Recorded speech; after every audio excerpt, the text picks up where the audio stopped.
Hello there, you is listening to the JP Sima Rights podcast, and I was your host, KP Sima. Okay, so today I will be doing my extensive spoiler review of Sunshine with You by Layna James. Okay, this is the second book in this particular book series of hers. And I did not realize that this was a trilogy or a second book.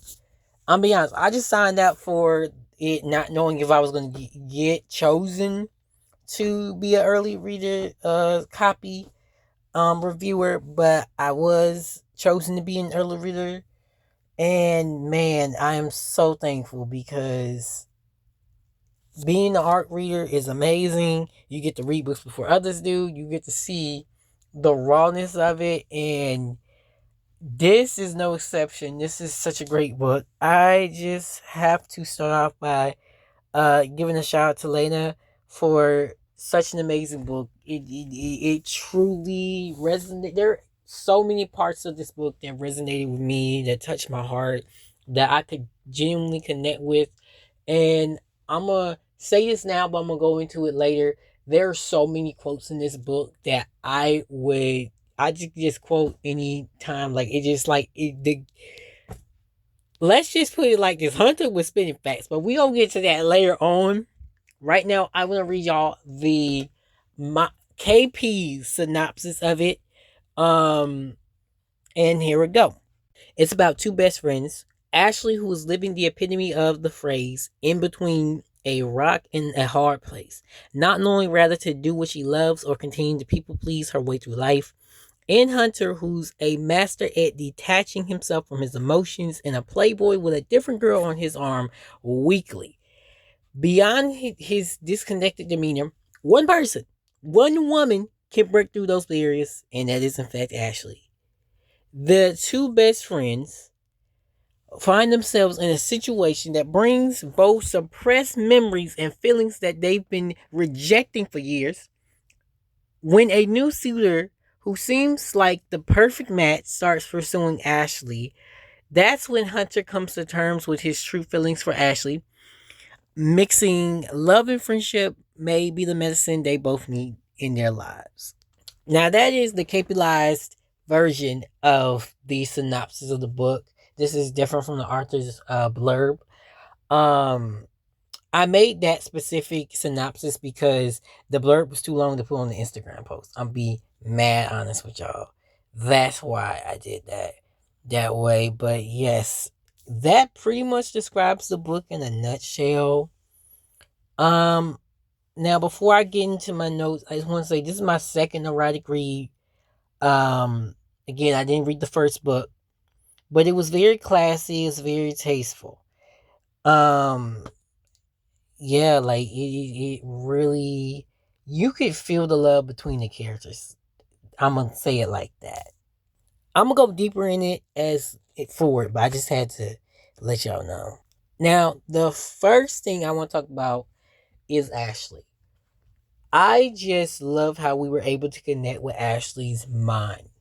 And of course, in a first person novel, you always connect with the character's mind, but the way we connected with Ashley's was different. Like she dealt with a lot of mental issues from um such as self-doubt, imposter syndrome, and indecisiveness, all due to her parents, wanting her to go into this field where she wasn't really feeling it.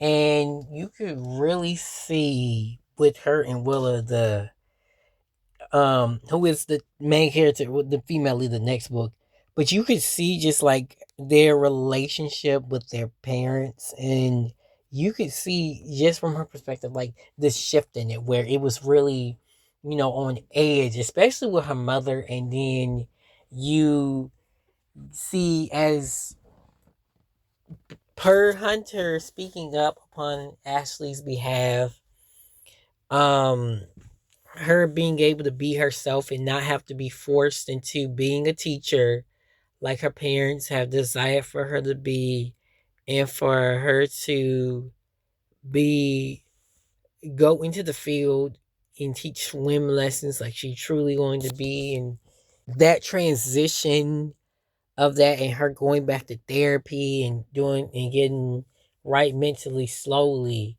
and you can see the progression in the last few chapters, and I just loved it. It was so beautiful.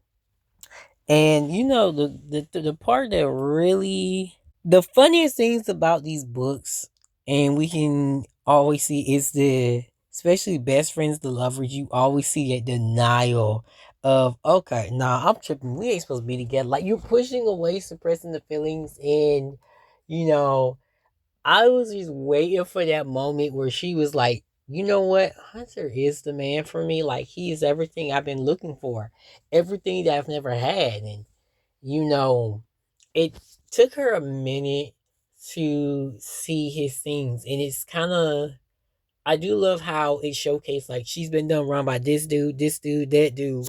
And then she see how Hunter's playboy behavior is. So she's like, nah, I ain't gonna subject my heart to that. So she puts it away. But to see how it slowly resonated with her, like, it's just something about just us chilling together. It's just, it just feels so. And I'm like, I'm over here just reading the book. I got the biggest girl on my face. I'm like, okay, yes, this is so, it's coming together. And to see it come together from her perspective, I'll be honest, it was a little annoying. Not due to the writing, but just like, we all know somebody like that in real life where it's just like it's not clicking in them. Like, that's the man for you. But yeah, like, I was just waiting for that moment when she would just oh my goodness, just accept that Hunter is the man for her, man. I think I think that's all my notes on Ashley. I think I have more notes on Hunter than anything, to be honest, because again, I resonated with bro more than anything. Now, first thing I say, Hunter's the second thing, what the second set of note, the second I have. But first thing I'm gonna say, I resonate with Hunter in his desire for that one woman, not for his playboy behavior. Okay, that's not me. Okay, I just want to let that know. Now back to my analysis of Hunter. Um, I love his personality. At first, it was kind of playing him off like, like the grumpy type, but he wasn't really grumpy. Now, certain things pissed him off though, but I love that he wasn't like that full fledged, over the top grumpy, because that honestly annoys me. It's like, okay, I read one book and it was just like too much of the grumpiness, and it just like it had no reason. But Hunter really had a reason to be grumpy, and he had a reason why he tried to escape actually being in relationships. Now, I'm not validating it, but he had a legitimate reason why he ran away from those, and it really was very touching. But I do love how Hunter was so, and Ashley was so close, and just like his protectiveness over her was just so admirable. It's like, okay, he loves her, because any dude is protective over his female friends, but that one woman you want to be with, and oh my goodness, but the bar fight at the end, oh my goodness, I was like, yes, oh my woman. He said my woman, and the whole bar was like, wait, did he just say my woman? He said my woman, and I was, oh, let me take some. I was like, oh, I lost my mind. Layna, I lost my mind because I was waiting for that moment where he couldn't just hold it in no longer. That bet, I was getting ticked off at that bet, and as it was going on, this goes back, and this is a mix between Hunter and Ashley. Ashley got my nerve because she kept like, he might change. He might change back to his, like, girl, this man loves you. He has shown you he loved you so much. Oh my goodness, Team Hunter all the way. That's all I gotta say. Team Hunter all the way. That man loved that woman with his whole heart, and there was no denying it. He couldn't deny it if his life depended on it, because guess what? She is the kind of woman he wants in his life. Okay, Hunter Part 3. Let me, au revoir. Au revoir. That heifer, au revoir. Ava. Her name is Ava, but it's Ava. This heifer could get a hint. I don't know how much does a man have to ghost a woman for her not to know she don't want her. Like she was sending texts and all the stuff with her in lingerie and news and stuff like that. And Ashley was seeing it. And what made me mad is Ashley looked at the thread. I'm sorry, just go back to Ashley. I'm sorry. This is a whole different. Honestly, this needs to be broken on thing. But what got me mad was Ashley looked at the thread. She saw the thread. She saw that this heifer was sending him all these pictures and texts and stuff. But she also saw he not responded one time. Hunter did not respond back. You know why? Because it wasn't interested in the heifer at all whatsoever. I wouldn't either. Something ain't right with her. She ain't pick it up. But when he saw her at that flower shop at the end, she still did not get the message. She really didn't. Like she was acting like, yo, like. And what's she at the flowers? Is she buying herself flowers because she ain't got no man to give him flowers? Like she can't be that fine because like. Okay, that's too much. I'm sorry, but yeah, that I've walked. Now I already dipped into this. I'm sorry again for the unorganized stuff. But the third thing I want to talk about is the best friends to lovers aspect, which again already spoken of, but I want to expand on it. And it's just like the hiding of feelings, the suppressing of feelings. And I'm like, oh my goodness, I know how it is. I know how it is in real life. But to see it play out, and that was a moment when he realized that Trevor was pursuing her, and that his best friend was edging them on to pursue each other. Let me tell you something. He was like, yo, I got a proposition to make. He said, okay, you date Trevor, you date me. Let's do this. Okay. Now, whoever you fall for first is who you if you don't fall for me by the end of the bed to after the wedding, guess what? I will let it go. We just be friends, nothing more. I'll let it go. He knew he was hurting himself when he said that. Let me tell you something. Anytime a man loves you and you just want to keep him in friends, says whatever deal he makes, that he just want to keep you in his life. Let me tell you something. I understand about having a man. I'm gonna say I'm gonna let that go. Focus on we're gonna focus on Ashley and Hunter, but I understand how that works. It never works out good for your heart, brothers. Um, and ladies who experience that same thing, but as a man who understands how that feels and to see that woman with another man, let me tell y'all something. I know this type of situation from experience, and let me tell you something. It's heartbreaking. It is one of the cruelest things you will ever do. It will make you want to leave a friendship because it's just unbearable to take. But he didn't go down running from the situation. No, no, no, no. He said, you know what? If you gonna date him, date me. Okay, you gonna date both of us. Okay, but don't let him know. That was the way part. Trevor had no idea. Trevor had no idea. But as it and again, like as it continue on, and it's just she just like, oh my goodness, he's the perfect gentleman, and he treats her in a way he ain't looking at no other woman, ain't talking to no other woman. Delete all them other women from his contacts. Let me tell man, let me tell you that's when a man look, ladies. This is type man you want.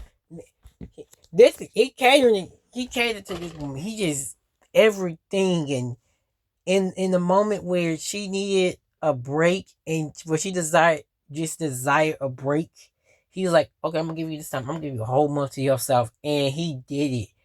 And they both.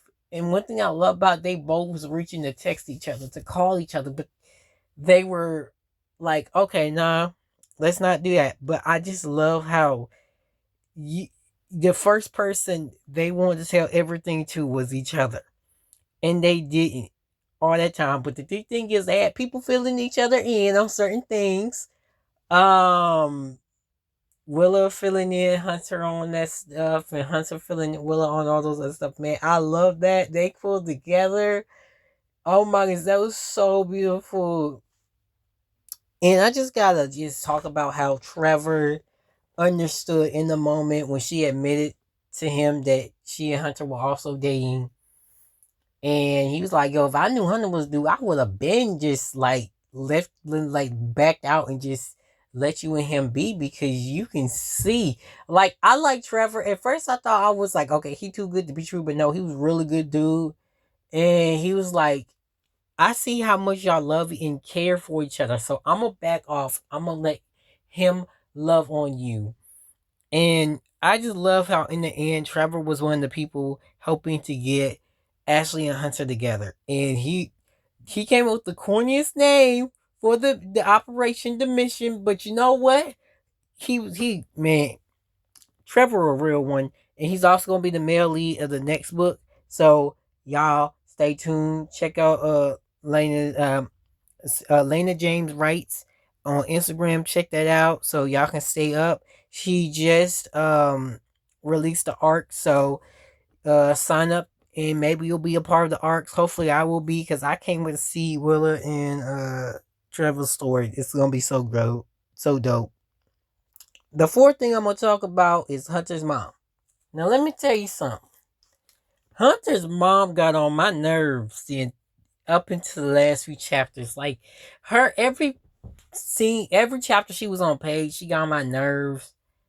And to put it frankly, yeah, I never thought I would say that phrase, but to put it frankly, she the reason why he's abandoning. He has this emotional abandonment. Like he just like okay, no, he doesn't want to be in a relationship because he thinks she gonna cheat on me. And like he's like, you know what? If that's what it results in, I'm just not gonna have a relationship. I'm just gonna do me. But to see the change in that and to see the growth in their relationship is amazing. But when she did not realize that her son was allergic to mushrooms, I want to say it was mushrooms and something. Yeah, because she made coffee with like mushrooms. She's like, I'm allergic to mushrooms. She's like, why are you acting like that? You're being so dramatic.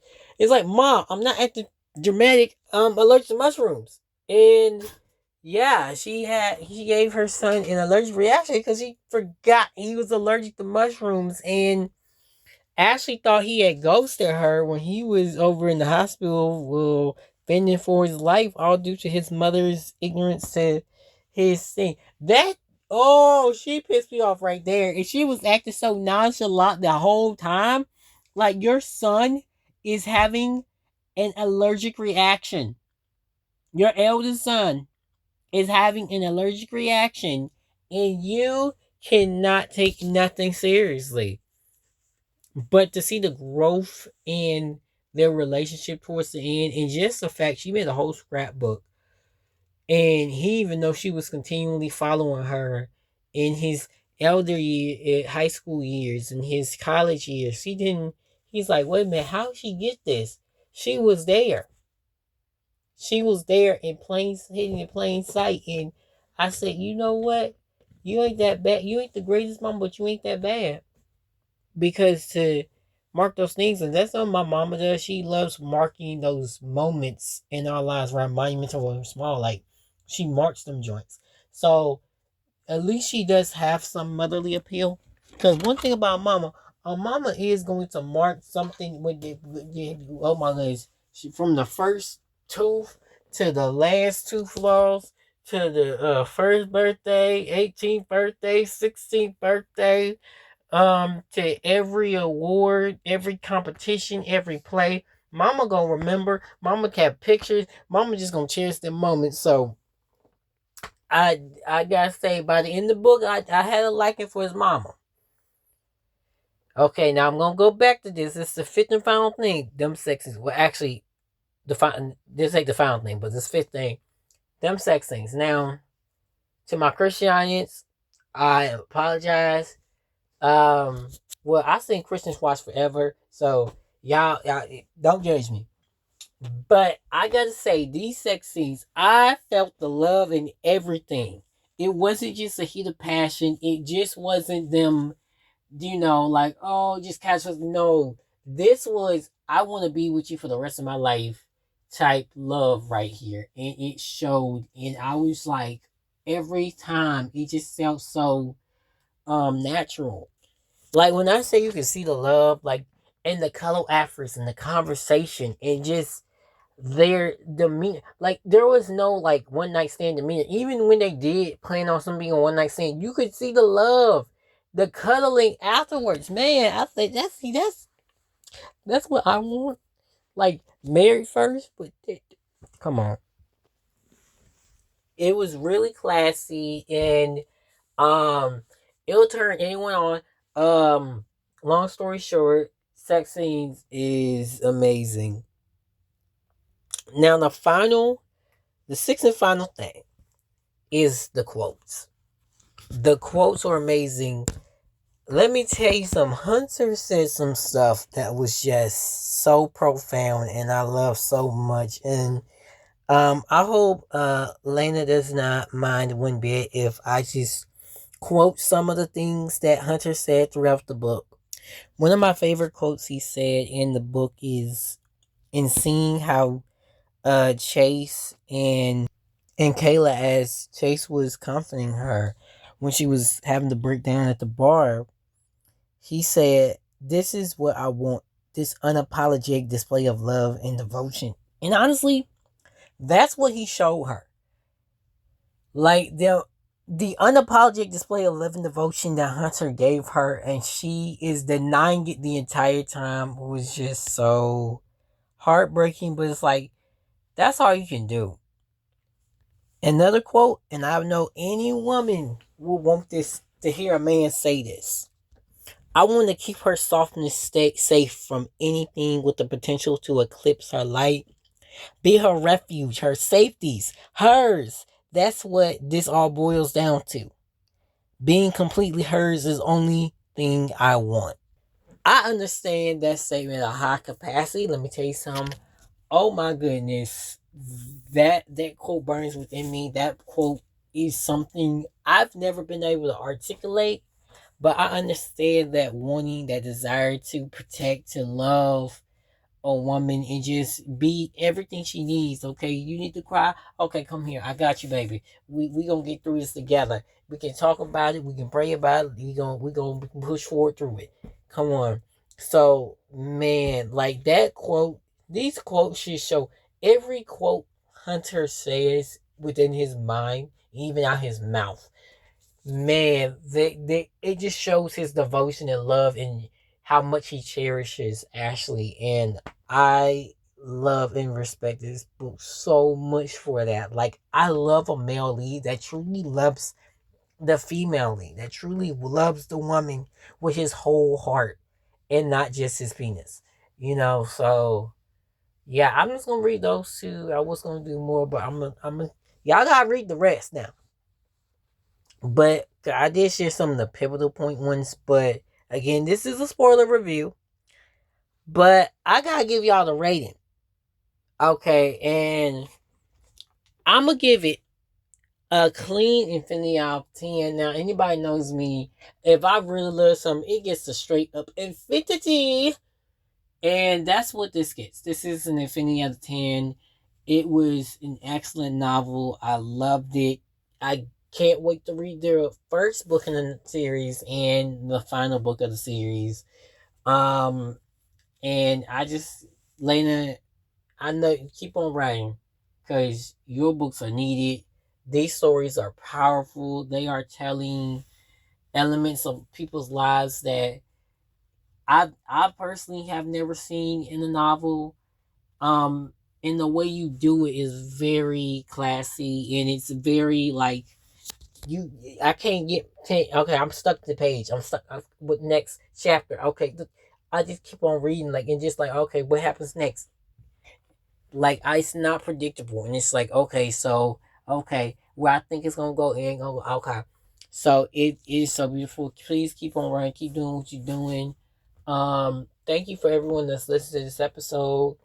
Thank y'all for following my podcast and listening and for continually supporting me. I truly appreciate it. I enjoy reading this arc and I can't wait to read my next arc and review my next arc. Um, but yeah, please hit me up at KP Simmer Writes on Instagram and my professional Facebook page, and KP Sema on Facebook and TikTok. And thank y'all for listening. Much love. And yeah, just thank y'all so much.